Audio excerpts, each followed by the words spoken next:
This is controversial, but it's time to talk about Donald Trump's first year as president in 2025. Many asked, was this a political revolution or a constitutional crisis in disguise? Today, we're breaking down how the first year of Trump's presidency tested America's most sacred safeguard, the system of checks and balances. 112 executive orders in 24 hours. Elon Musk in the White House, and the Schedule F executive order, Laken-Riley Act, trade wars, Kuala Lumpur agreement with China, Canada as the 51st state, radical protectionism, and an almost complete break with NATO, capture of Venezuela's president, possible takeover of Greenland, promise to end the war in Ukraine in 3 days, bringing Putin out of international isolation, Project 2025. President Trump has spent his first year in office treating Joe Biden's presidency as a historical aberration, not just undoing his policies, but casting his entire term as illegitimate. How was this possible without a single act of Congress? Welcome to Trump's 365 days in numbers, decrees, and implications for America. Speed became the weapon. Let me give you a number that explains everything that followed. 112. That's how many executive orders Donald Trump signed in his first 24 hours back in office. For context, Joe Biden signed 17 executive orders in his entire first week. Trump himself in 2017 signed 5 on his first day. This was not improvisation. This was not the chaos of 2017 when Steve Bannon and Reince Priebus fought over whose memo reached the president's desk first. This was a military operation. Every order was pre-written. Every signature was choreographed. Every consequence was calculated. The strategy had a name in political science circles: system overload. Here's how it works. In the American system, the primary check on executive overreach is the judiciary. A president signs an order, someone sues, a judge issues an injunction, the order is frozen while courts deliberate. This worked reasonably well for most of American history. But what happens when you sign 100 orders at once? The courts can't process that volume. Lawyers can't file that many suits simultaneously. By the time a judge blocks one order, 3 more have already taken effect. By the time an appeals court hears arguments, the facts on the ground have changed.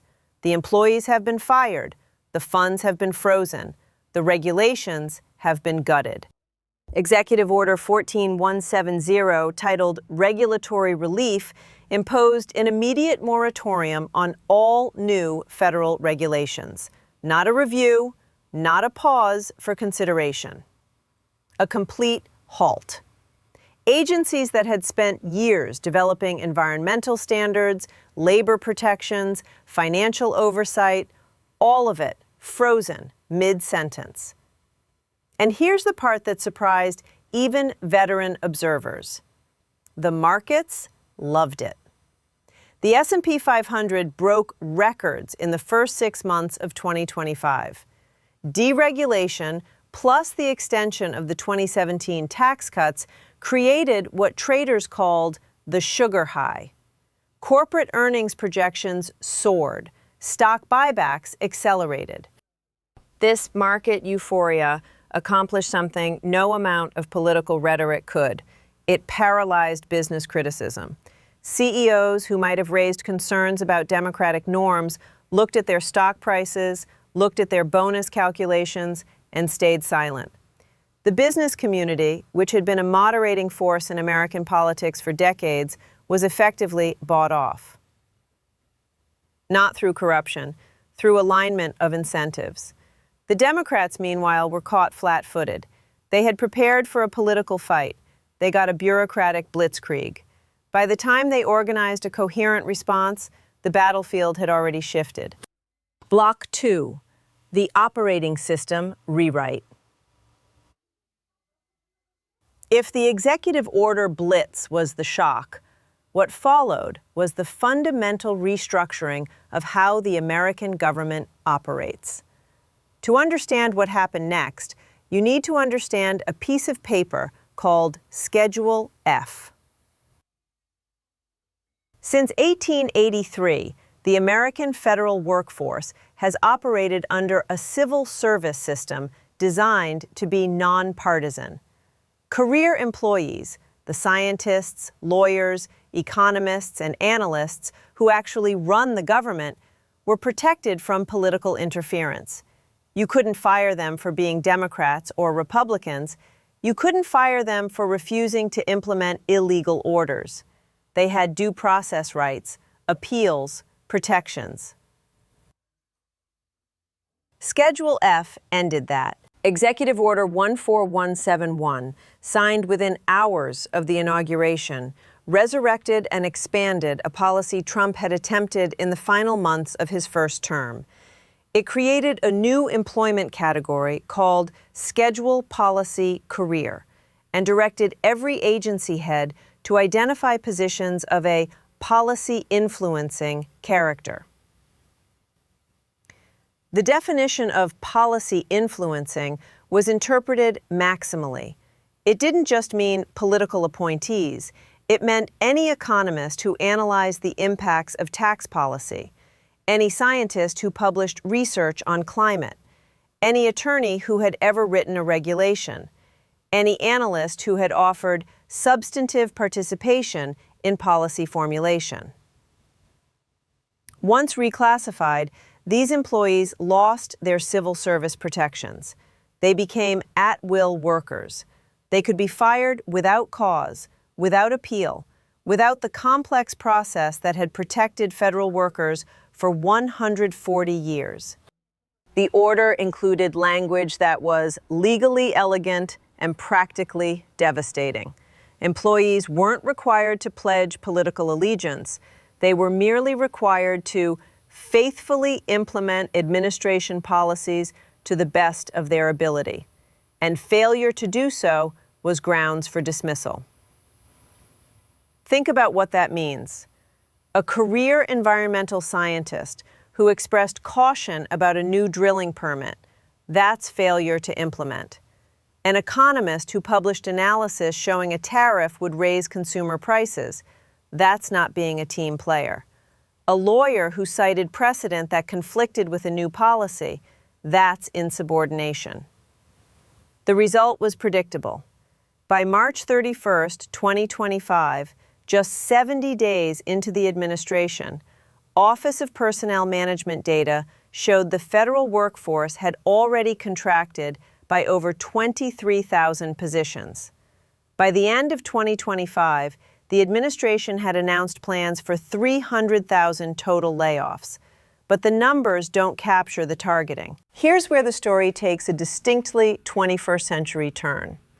The administration didn't rely solely on political appointees to identify targets. They brought in Silicon Valley. Elon Musk was appointed to head a, quote, Commission on Government Efficiency. The commission deployed AI software, reportedly from Palantir and Musk's own xAI, to analyze federal employee performance metrics, email communications, and policy outputs. The algorithm identified, quote, ineffective employees. The correlation with certain job categories was striking: DEI officers, climate scientists, civil rights attorneys. At the National Oceanic and Atmospheric Administration, flight directors for the Hurricane Hunter program were fired. Senior forecasters were dismissed.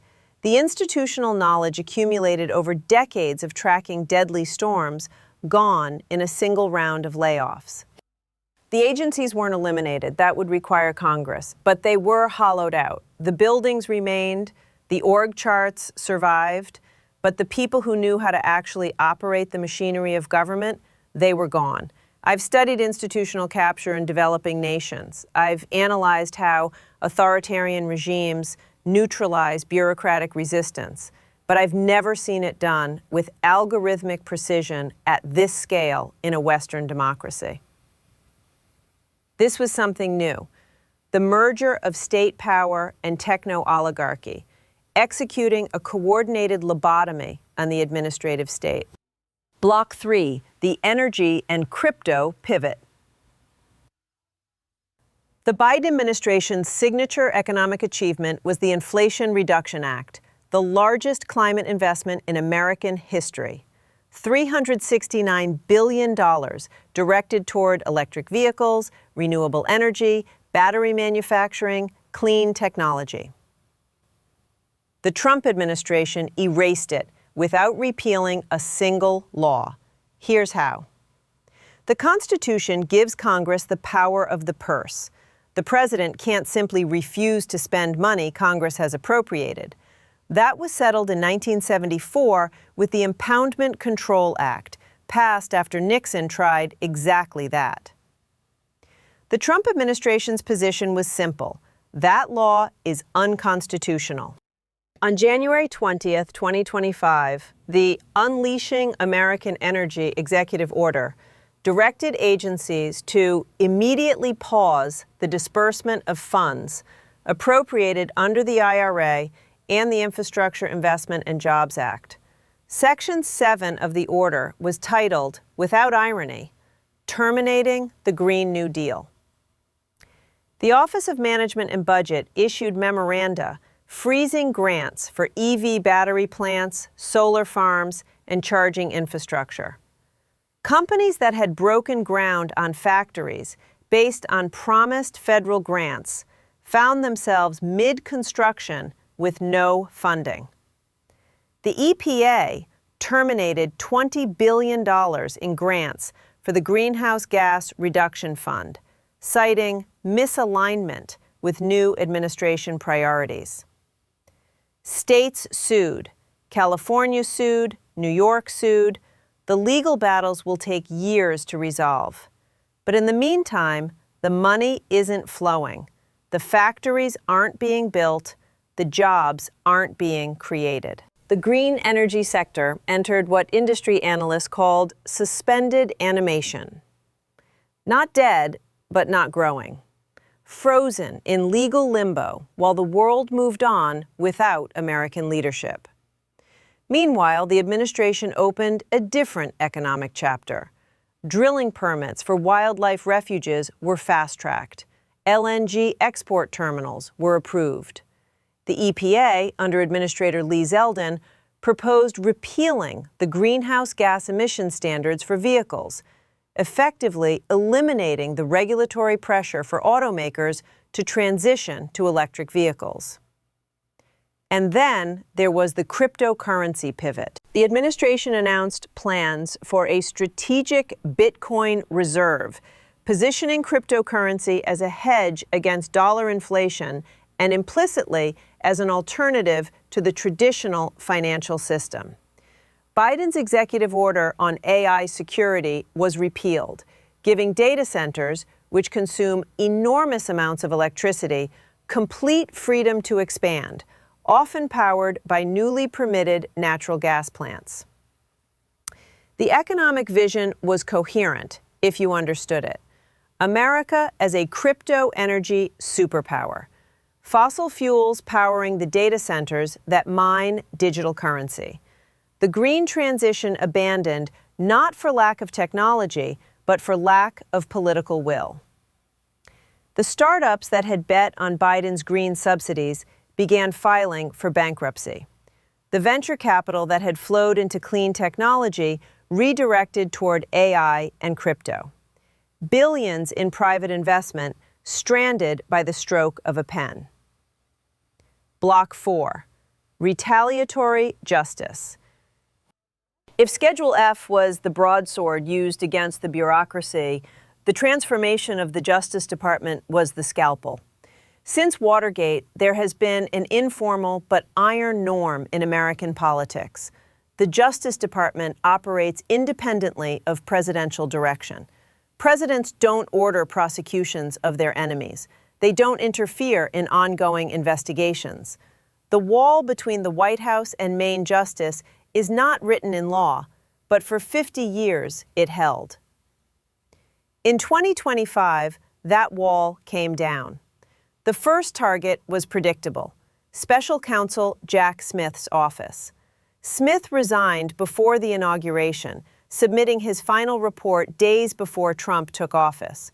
But the administration pursued what can only be described as a scorched earth policy against his staff. In a break with tradition, where career prosecutors typically return to their home districts after a special counsel assignment, the attorneys who served on Smith's team were systematically fired in late January. The administration characterized this as cleansing the department of partisan activists. Then came the security clearance revocations. Attorneys at private law firms who had assisted the investigation found their clearances revoked by executive order, citing national security risks. Without clearances, these lawyers couldn't work on the government-adjacent cases that constitute much of Washington's legal industry. Their careers were effectively over. The message was clear: anyone who participates in investigating this administration will pay a professional price. But the purge was just prologue. The main act was the prosecution of political opponents. In October 2025, a federal grand jury in the Eastern District of Virginia indicted New York Attorney General Letitia James on charges of bank fraud. The context matters here. James had successfully sued the Trump Organization for civil fraud in New York, securing a massive financial judgment. She was, by any measure, one of Trump's most prominent legal adversaries. The federal charge? A technical irregularity in a mortgage application for a property in Virginia. Legal scholars called it the Al Capone strategy, finding a technical violation to punish a political enemy when you can't get them on the real offense. Career prosecutors in the Eastern District reportedly refused to bring the case, citing insufficient evidence and the political nature of the charges. The administration's solution: force out the U.S. attorney and install Lindsay Halligan, a former personal attorney for Donald Trump with no federal prosecution experience, as interim U.S. attorney, specifically to oversee the grand jury presentation. A similar pattern followed with former FBI Director James Comey, indicted in September 2025 for allegedly lying to Congress. A federal judge initially dismissed the case due to the irregular appointment of the prosecutor. The Justice Department immediately appealed. Meanwhile, the administration exercised its pardon power liberally for allies. January 6 defendants received pardons. Steve Bannon's charges were dismissed. The contrast created a two-tiered system: aggressive prosecution for opponents, absolute immunity for friends. This isn't unprecedented in world history, it's just unprecedented in American history. Block 5, the geopolitical rupture. For 75 years, American foreign policy rested on a foundation: the transatlantic alliance, NATO, the special relationship, the idea that the democracies of Europe and North America shared not just interests, but values, and that this shared framework justified American security guarantees and European economic partnership. The Biden administration had invested heavily in revitalizing this framework. The Ukraine war became a proving ground for alliance solidarity. European defense spending increased. NATO expanded. The West seemed united. The Trump administration viewed this alliance structure differently, as a protection racket, where America provided security and got taken advantage of economically in return. In April 2025, the administration invoked the International Emergency Economic Powers Act to impose a universal 10% tariff on all imports, every country, every product. No exemptions for allies. The London School of Economics projected the impact on the EU: a GDP contraction, with the German automotive sector facing particularly severe damage. But the economic impact was secondary to the psychological break. This action signaled that Washington no longer distinguished between allies and adversaries in economic policy. There was no friend shoring. There was only America first. Then came Greenland. In late 2025, President Trump formally renewed his 2019 offer to purchase Greenland from the Kingdom of Denmark. He cited the island's strategic importance, its rare earth minerals, its position for the proposed Golden Dome missile defense system. Danish Prime Minister Mette Frederiksen declined, calling the offer absurd. The Greenlandic government concurred. The administration interpreted this rejection as an affront. In January 2026, President Trump announced that effective February 1st, a punitive 10% tariff would be levied on all goods from 8 specific European nations: Denmark, France, Germany, the United Kingdom, the Netherlands, Norway, Sweden, and Finland. This was on top of the existing universal tariff. The ultimatum was explicit. If no Greenland deal was reached by June 1st, 2026, the tariffs would rise to 25%. The economic implications were severe. The UK alone faced a projected £15 billion hit to businesses by June. German automotive exports faced potential collapse. Danish shipping was threatened with devastating costs. But the economic damage was, in a sense, the point. The administration was using trade policy as a coercive weapon against a NATO ally to force a territorial concession. The European response was historic. On January 18, 2026, the leaders of the 8 targeted nations issued a joint statement declaring that tariff threats undermine transatlantic relations and risk a dangerous downward spiral. They explicitly rejected the commodification of territorial sovereignty. The EU moved to activate its anti-coercion instrument, a mechanism originally designed to counter Chinese economic bullying. Brussels prepared a retaliatory package targeting 93 billion euros of American exports, designed to inflict maximum political pain on Republican strongholds: bourbon, Harley-Davidson motorcycles, agricultural products from red states. The United Kingdom, despite Brexit, aligned fully with its European neighbors. Prime Minister Keir Starmer called the tariffs completely wrong. The Greenland crisis achieved what decades of French diplomacy had failed to accomplish.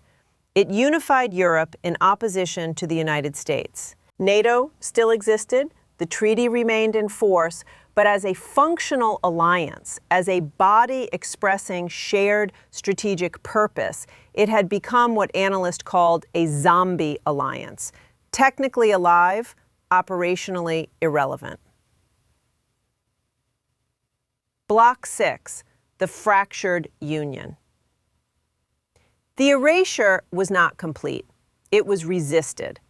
As 2025 progressed, a different story emerged in certain states: California, New York, Illinois, Washington. These blue states refused to cooperate with federal immigration enforcement. Governors directed state police to stand down. Some mobilized National Guard units to protect immigrant communities from ICE raids. The administration's response was fiscal. Threats emerged to freeze federal funding for roads, schools, and health care to states that refused compliance. The legal theory was debatable. The Constitution limits conditions on federal grants, but the threat itself was clarifying. America in January 2026 was not a unified nation implementing a coherent policy. It was a fractured territory where federal and state authorities operated in open conflict, where the rule of law meant different things in different places. The social policy erasure was equally stark. An executive order defining sex strictly as male and female based on biology at birth reinstated the military ban on transgender service members. It stripped gender identity from federal regulations, effectively removing Title IX protections. The category of transgender identity was, for federal purposes, erased from the legal lexicon. The Department of Education launched investigations into university endowments, threatening to revoke tax-exempt status for institutions that didn't eliminate DEI programs. Student loan forgiveness programs were terminated. The SAVE repayment plan, the most generous in history, was scrapped, forcing millions of borrowers into less favorable terms. Immigration policy returned to, quote, extreme vetting. In June 2025, a travel ban was imposed on 19 countries, a significant expansion of the 2017 list, effectively halting immigration from large portions of the global South. The verdict. By January 2026, Biden's America had been effectively erased. Its personnel, fired. Its funds, impounded. Its regulations, repealed. Its alliances, fractured. In 12 months, one administration had demonstrated something that political scientists had debated for generations: the sheer power of the American executive when wielded without the traditional constraints of norms, customs, and institutional resistance. The Biden administration had governed within those constraints. It had respected the independence of the Justice Department. It had worked with Congress rather than around it. It had treated career civil servants as partners rather than obstacles.